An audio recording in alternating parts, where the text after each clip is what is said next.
I find it necessary to make this video about myself to intervene with the stories that came out about my person recently that are warped and not represented as events accurately depicting what was going on. For example, the dead raccoon dick I severed from roadkill. I put it in a blender and created my own flavored beverage, Kennedy's Blended Raccoon Masculinity. You can see right here. Yeah, blah, blah, yada, yada. Is it intermission?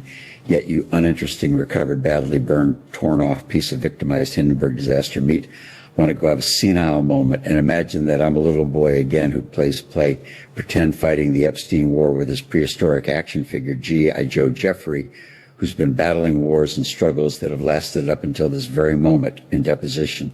So if you excuse me, I'll be fantasizing about getting myself out of this one. Hey, ho, stop. Something doesn't smell right.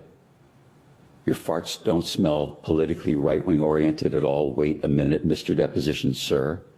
If you're going to tell me that I'm sitting across from a left-oriented political methane-producing shithole that's been farting the stank of left-wing Democrat fecal gas straight up my nose for the last hour, you're going to need far more than your case files, I'm afraid. You're going to need a mortician to come to collect your body and book a priest for the eulogy. Oh, no, I don't think that that's a reasonable request at all. Mr. Crowley, was it asked me to hold off pleasuring myself by letting a young virile squirrel nibble away at my dickhead that I've specifically had plastic surgery on to make it the spitting image of an acorn, with first having sent the squirrel away to a blacksmith to go over the squirrel's teeth that had been especially sharpened for a better nibble ejaculation experience. If you want, I'll masturbate it to you in a nutshell. Why does it startle you to hear that I collect ear infections on purpose?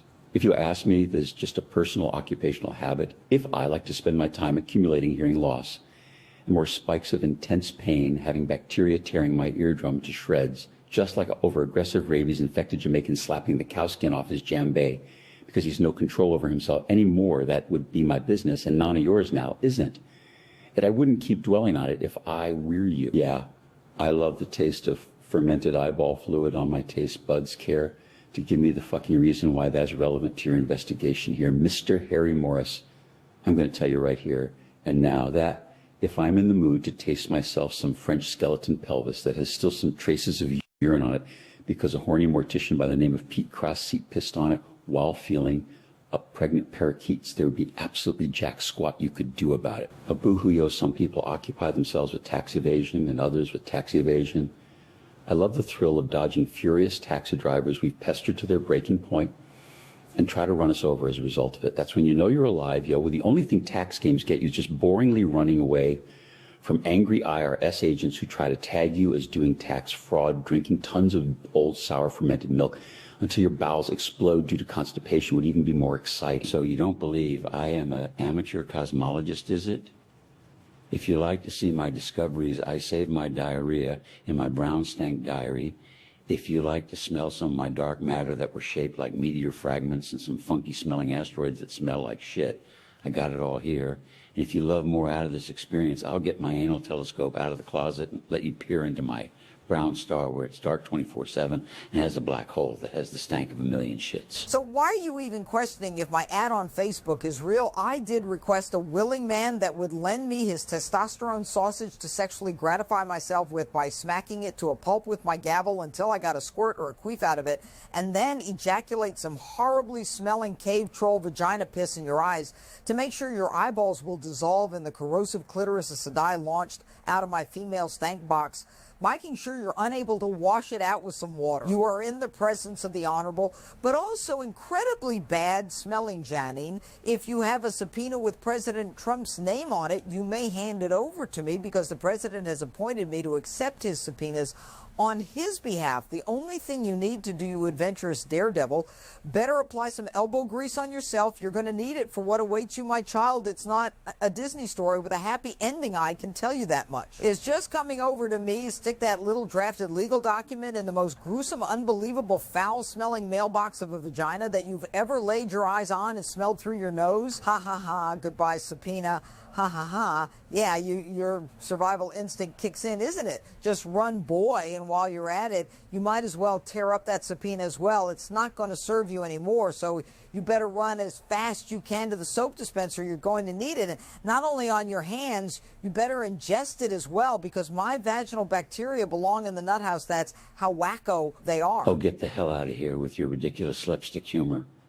When I am in the mood to jerk myself off to listen to pianists playing some background piano for a Charlie Chaplin black and white movie with no sound other than the piano heckling somewhere in the background, I'll sure to let you know by cutting out a slogan bubble and holding it up with a stick where I wrote something other than "you better fuck off with your slapstick" before I do some slap dick with a self-made baseball bat that has some rusty nails in it. So if your tetanus shot has expired, I suggest you better go ahead and get a new one if you don't want your body to stiff up with excruciating pain from some preemptive rigor mortis that stiffens up your dick, but also your arms, so too bad you can't jerk yourself off like that. What was that about crab legs and badger urine?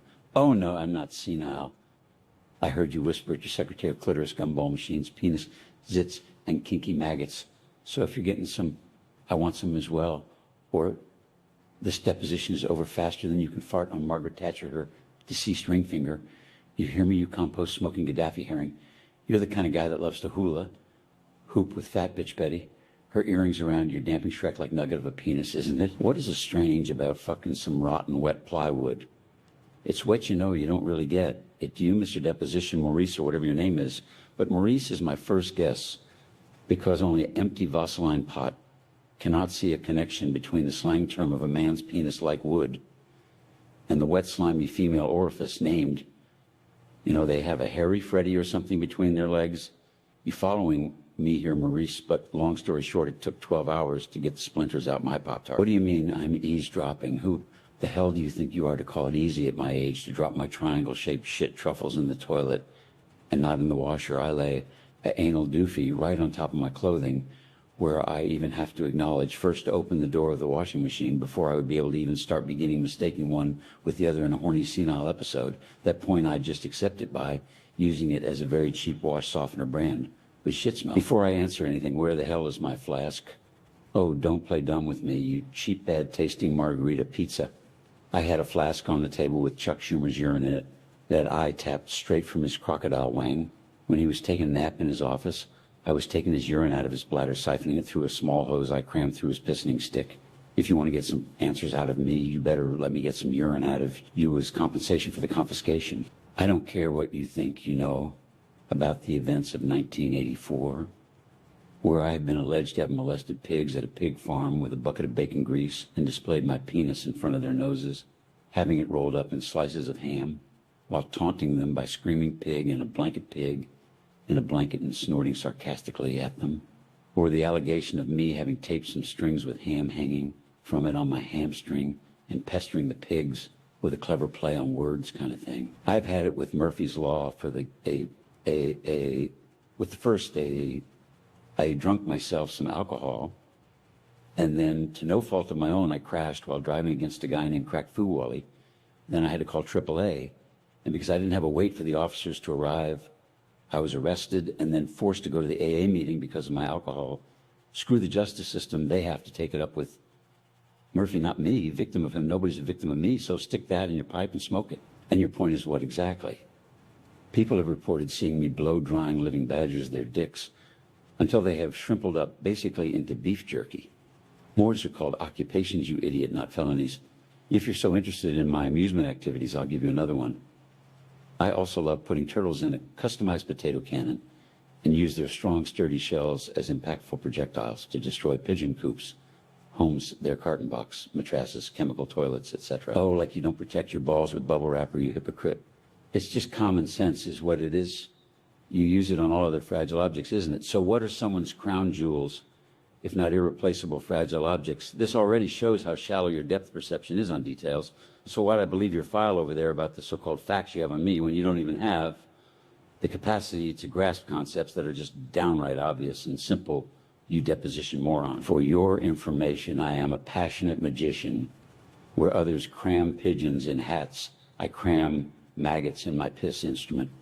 So when the time comes that I have to perform, I will perform a magic trick by urinating flies out my smelly magical wand and amaze the crowd.